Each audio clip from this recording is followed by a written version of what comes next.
ඉවසන්න පපුවට ගියුවට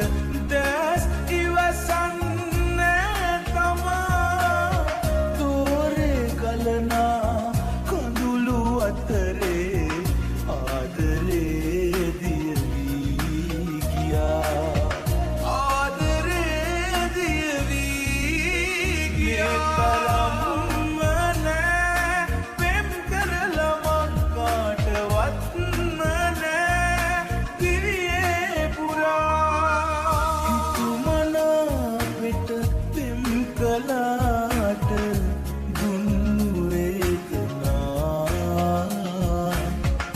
කතාවට තිත තියා නුඹ තුඟක් දුර ගියා මේ තරම්ම නෑ පෙම් කරලා මං කාටවත් නෑ දිවියේ පුරා ශරීර එකිනෙකා මුණ ගැහෙන්න බොහෝ කාලයකට කලින් ඉඳන් ආත්මයන් සමහර වැදගත් හමුවීම් සැලසුම් කරනවා කැලෙක්ටස්